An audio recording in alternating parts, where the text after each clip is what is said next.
crap, that's loud back there.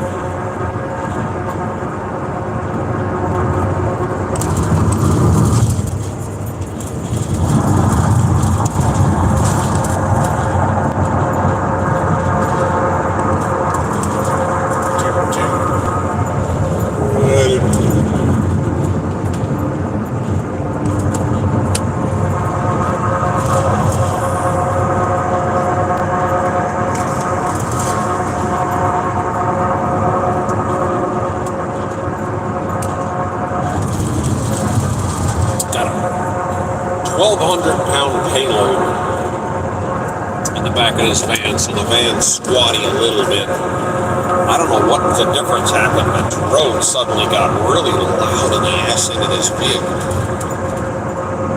Holy crap, that's loud.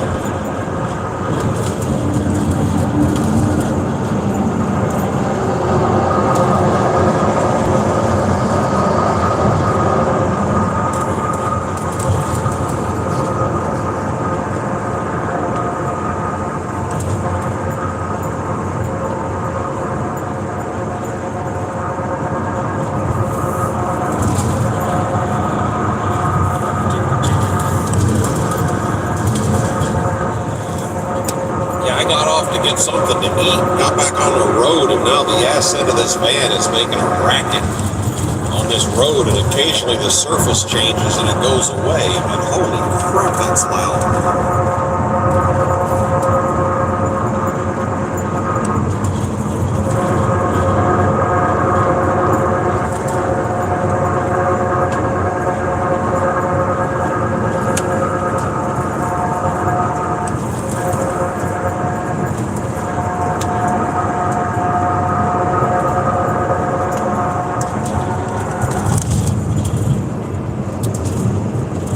I'm not saying anything because there's nobody on here. I was running like 50 people here before I had to go back off. That sucked. So I need to have a couple of bodies on here before I start battling.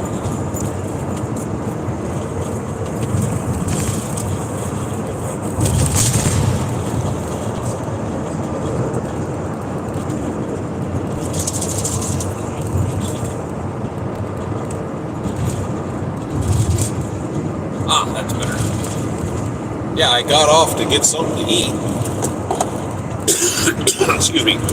Got back on the road and the surface of the road changed and it got really freaking loud.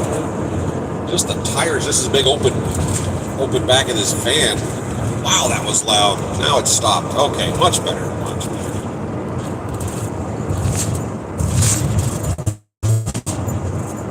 If you decide to get into expediting, you need to have a plan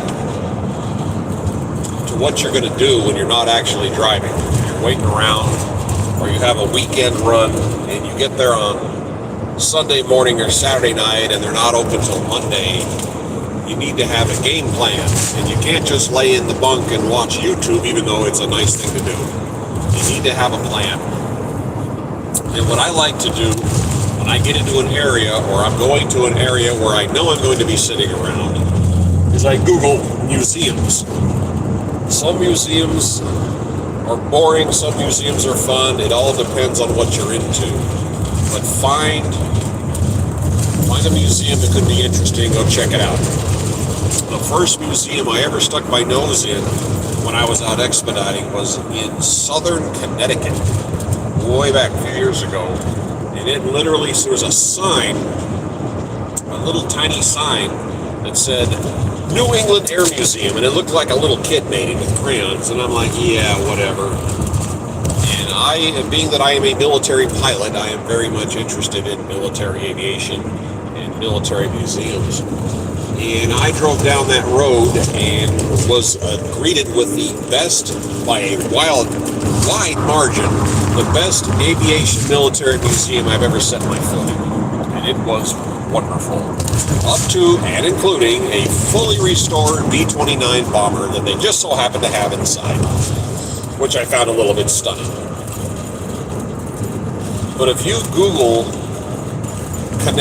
New England Air Museum plus gondola, The most fascinating display they had inside that museum was the gondola, the part that hangs under a blimp. And during World War II, they used blimps for observation along the eastern seaboard. They may have used them on the west coast, I don't really know.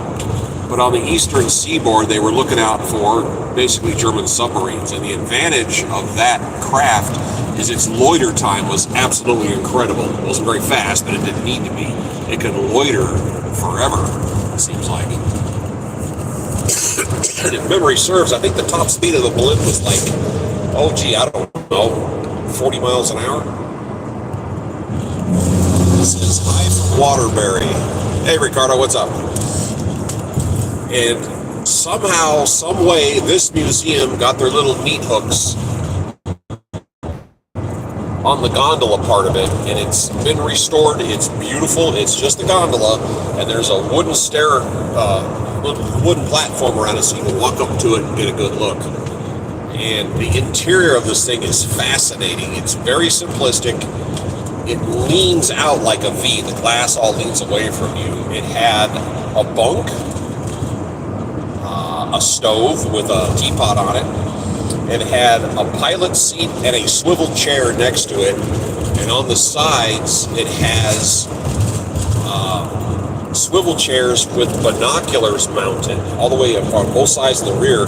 And someone basically sits in a chair and looks at these binoculars and can stare out. It's all glass bubble. And it had one of the engines on the side, and it's got a door. You could walk out, open this door, you're 5,000 feet in the air, and walk on this little platform out to the motor to look at it or add oil or do whatever to it.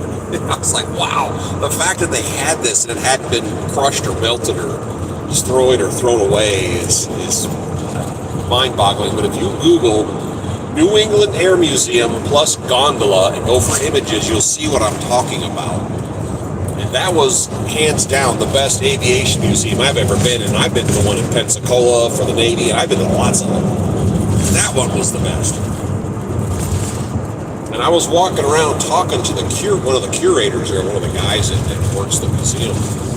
And I said, how does this, little town get such an awesome display of equipment? How did you guys manage to pull this off?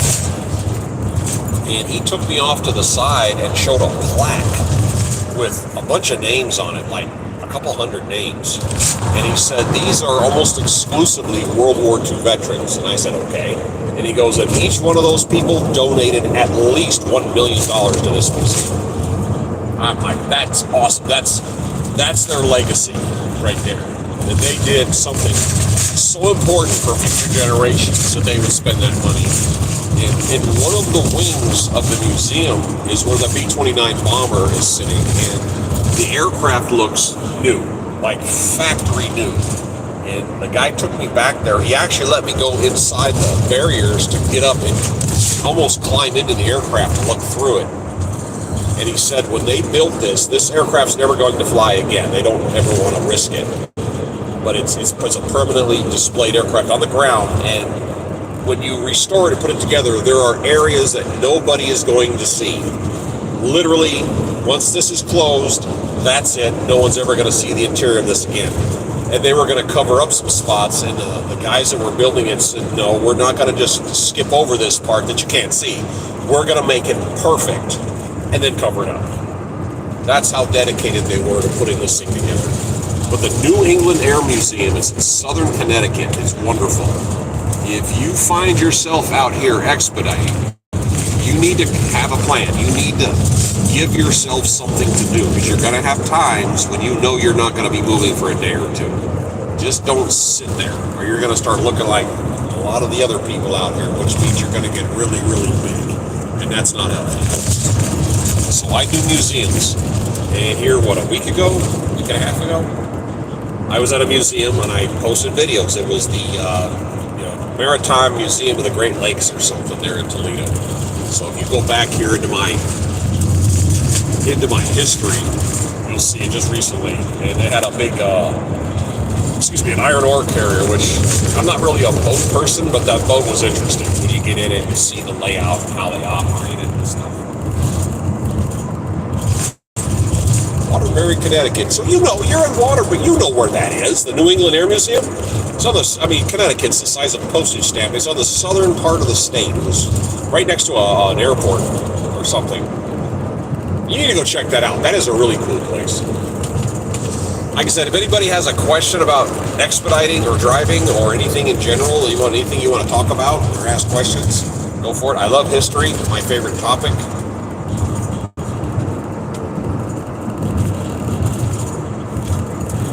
I was an absolutely atrocious student in school, but as I got older, I started to appreciate history because, let's face it, history repeats itself. I watched a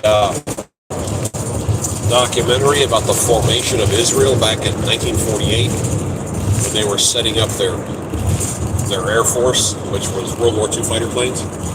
And there was a guy being interviewed, and he said when he was in school, he didn't crack a book, drove his mom crazy. He goes, and then he volunteers to go to the Israeli war in 48. He said, gave my mom a heart attack. And then when he came home, he became a school teacher, and that pretty much finished her off. I love smartasses. Now, if you have a question, a comment, a smartass statement, anything. I like sarcasm. Sarcasm is my favorite. Like I said earlier, I married a redhead. I'm kind of used to it. I'm used to the abuse.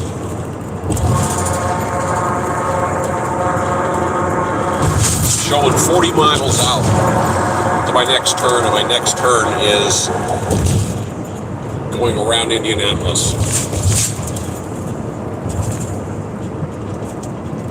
and continuing southbound.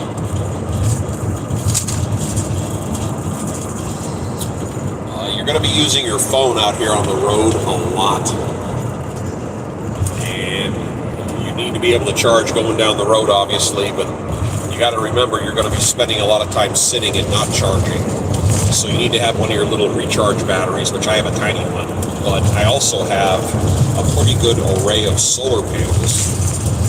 So when I'm not moving, I plug in the solar panel and either toss it up on the dashboard when I have the windshield blocker up, or depending on where I'm sitting, I will throw the solar panels out behind the van. Usually I back up to a lawn or something, and I just plug the cord in and leave them out there. And I have one big pan you can actually plug directly into the phone. It works pretty good. I run a CB radio. The CBs are not what they used to be. They're not as busy as they used to be. They still are useful. If there's something happening, if traffic stops or if traffic pitches off, they have a tendency to light up like a Christmas tree. But generally speaking, they're quiet. Hold on, that was a CB, imagine that. They have a tendency to be quiet, and I and other people still call out highway patrol and ambushes and stuff. And I have previously been driving and come over a hill, and the traffic stopped like right now, and I slammed on the brakes hard, and I knew there were trucks behind me, and I grabbed the radio and I yelled, brake check, brake check, brake check, and everybody knows that means everything's stopping now, and a bunch of trucks came over the hill slowing and stopped, and one of them said thanks to me because that was just too short of a distance, because those big trucks can't stop like cars, as you might realize.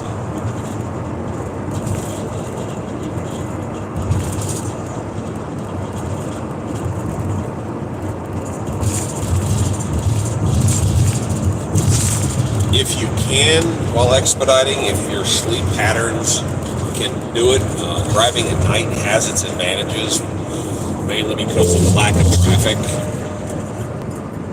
which helps. And there are areas that are perpetually under construction, perpetually being worked on, and they pinch the road, the interstate, down into one lane, which blows. You get stuck in it. And even when it gets down to one lane, it doesn't flow. It goes stop and go, stop. In Kentucky, there's a couple of places like that. It's absolutely maddening. You get caught in that.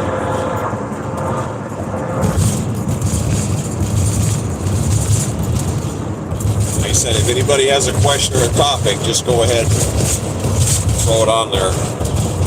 Right now I got Ricardo from Waterbury, Connecticut. He's the only one commenting. So, Ricardo, you're the man. By the way, Ricardo, have you been to that museum? The New England Air Museum, since you're, like, in Connecticut and everything? I'm curious.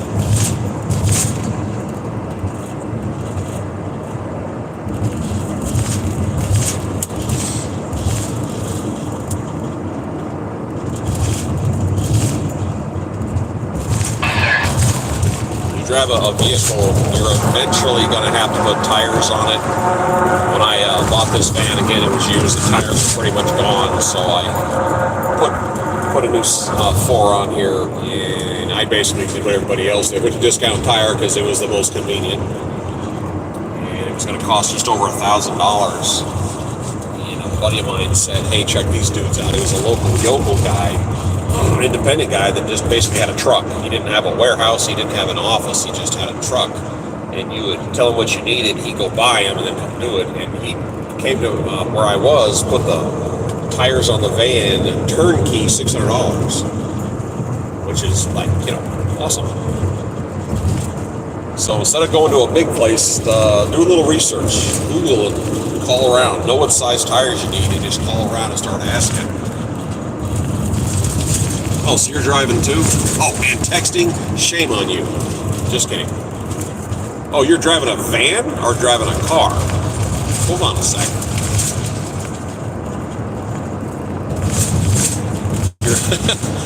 You're watching a live stream of somebody driving while you're driving. Cool.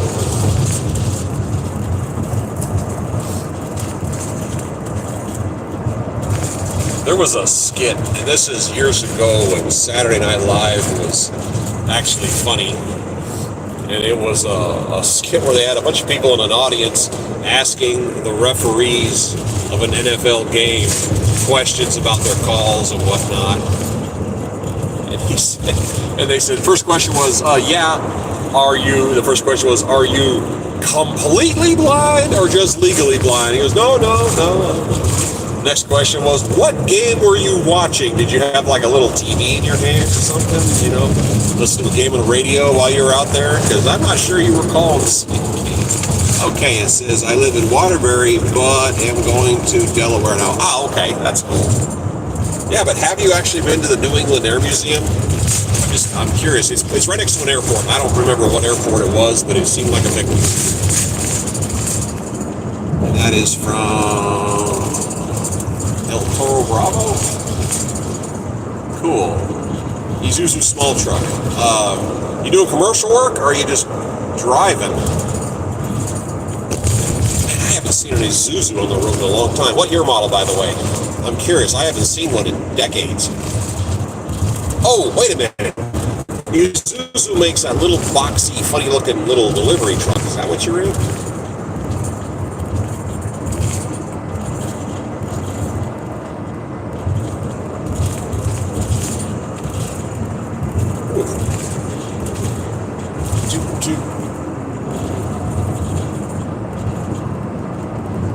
Me?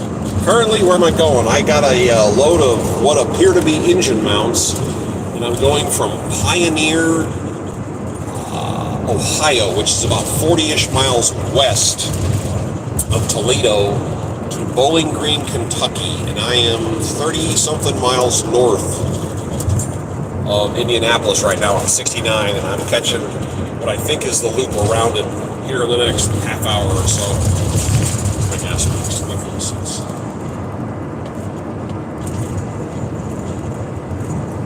Kind of a core area. Yeah, delivery truck. I know which one you're talking about. It's got the flat front end on it. Cool. Running deliveries. All right, yeah. The core area for this type of expedite is the Northeast. Kentucky is about as far down as you really want to go. I mean, you could always get stuff going out of here. It's just getting back. It gets a little more complicated. And that can be problematic. I got suckered into going to Florida. I'm not doing that again. First of all, it's miserably hot down there, and you've got to run power just to stay, just to sleep at night. There's nothing coming out of Florida. Nothing. But anything below about Kentucky, you're kind of getting into a danger zone where you're not going to have cargo. And before I took this load, I asked my dispatcher, can you get me out of Bowling Green? He said yes. So I got to find out if he was lying to me or not. I don't imagine today, because I'm getting there around 5 o'clock. But maybe I'll be able to sleep tonight and get up in the morning and have a load somewhere.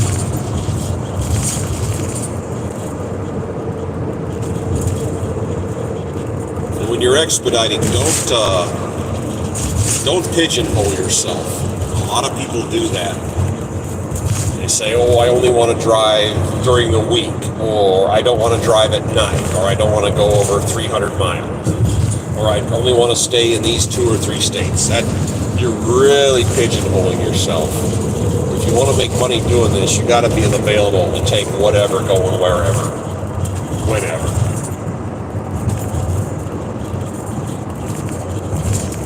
And in this business, like every other, do what you say and say what you do. Don't be out here trying to scam anybody.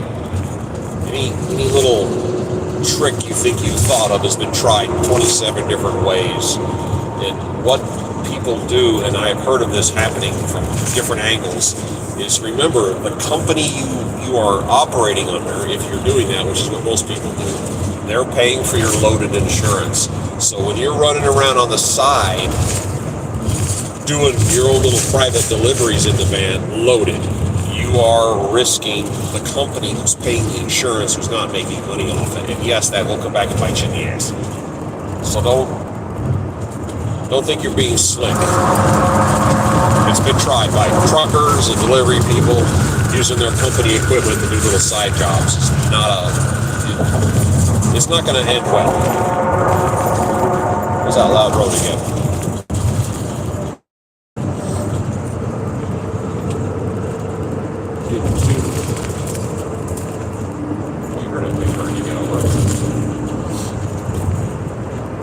As a driver, and this vehicle runs on gas, not diesel. I have the Pilot app on my phone. The app gives you discounts. I get 10 cents a gallon discount. It's a military thing. I get a 10% discount on all purchases in the store. Military thing. If you're buying gasoline, not diesel, I don't know how diesel works here, but for gasoline, as long as you put in at least 15 gallons at a stop, you get a half a credit towards a shower. They have fairly nice showers at Pilot and Flying J, and also another company that's associates called 19. I haven't used their shower yet, but I've used their gas. And you build up shower credits, because out here on the road, you don't want to spend money to get a hotel, just take a shower. You can use the ones at the truck stops. The showers are crowded in the evenings, are wide open first thing in the morning. You don't have to wait in line. But when the app, you can open the app and hit locate, and it'll show you a map of all the ones around you, and you can tap on it and say, how much further. Oh, it's 60 miles. All right, I'll go there for the night. Or you can click on it and check the gas prices. And then you can click on the next one and check the gas prices. The gas prices move around quite a bit depending on where you are. Illinois being the place where the gas is freakishly high due to taxes and whatnot. But if it tells you it's 60 miles away and you've got 90 miles of fuel on board, depending upon what your vehicle tells you, that's how you can plan your fuel off in the distance. And I apologize for the phone bouncing, but this road is bouncing.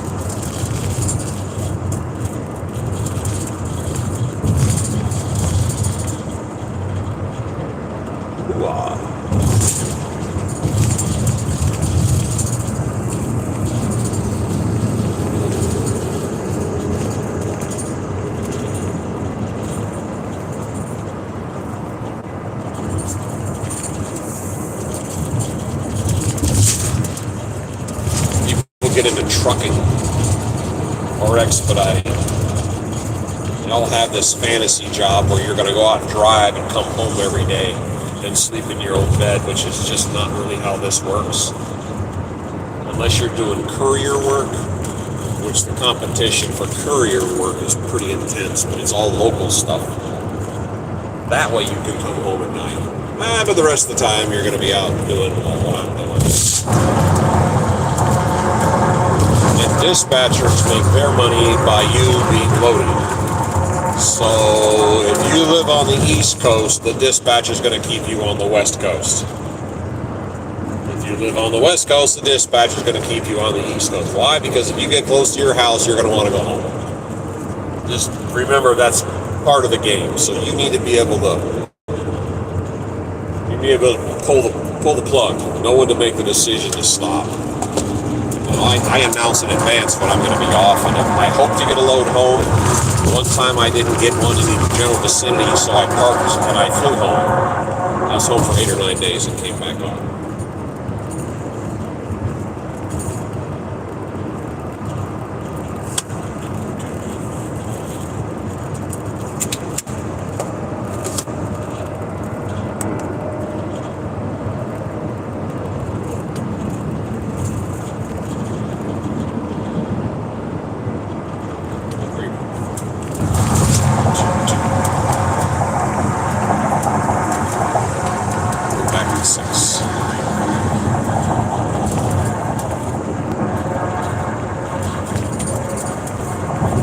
Laundry at a truck stop, pricey. If I have the option, I'll do my laundry at a laundromat, which again, all you got to do is Google it. A little more relaxing, not as crowded, not as noisy.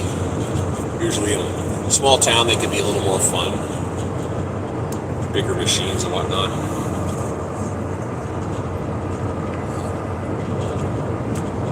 Always have emergency food and emergency water on board, because you don't know when you're going to get stuck. You don't know when weather conditions are going to turn south on you and you get caught out. I did a run. Where was I going? Western Wyoming. This was a long time ago. I went to the western side of Wyoming in the winter, came up through Colorado. Middle of the night, snowing, light snow, ice on the roads. Understand the map of Wyoming, you got 80 cuts across the south edge. There's only 2 towns noteworthy in the entire state, which is Laramie and Cheyenne. And I decided I was going to hole up in Laramie, and I'm glad I did, because the interstate was closed 50 feet past the exit. The gates were down and the interstate was closed because of storms, and there were trucks parked everywhere in Laramie by the truck stop, on the side roads, on the feet. They were everywhere, but they're not legally parked, but what are they going to do? I mean, they don't have a choice. And that's one of those times when the CB radio came in handy, because everybody was discussing, they'd been there for a couple of days. When I pulled them, I was just listening in, and they said that, what about going this way? And people said, no, I got friends up there, nothing's moving. And somebody would be like, what about if we go that way? And they go, no, that's not moving either. And then when they finally were able to clear the road, Interstate 80, somebody came up and said, hey, the gate's open, and I started the engine, dropped it in gear, and took off before the rodeo started of everybody moving, because I'm in a little vehicle, I can move a whole lot quicker. So I got out in front of the pack and took off, and then there was the cluster fornication of everybody trying to get out of this little tight area and get on the road. So yeah, CB radio, I wouldn't spend a bunch of money on one. I have a unit in, what is this? It's a unit in 510, kind of a basic radio. It's small. It's actually mounted on the passenger seat on the side, where you would reach over to grab the seatbelt or plug the seatbelt in. It's down there. I don't have it up on the head. And I have a 3-foot magnetic antenna on the roof.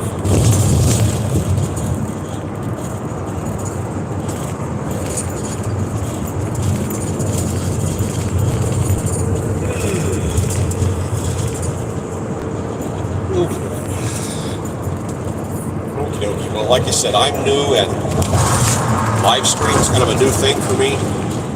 Got to come up with an idea how to pursue this, but I'm going to let you guys go for now, and I'm going to get back to some audio. Take care.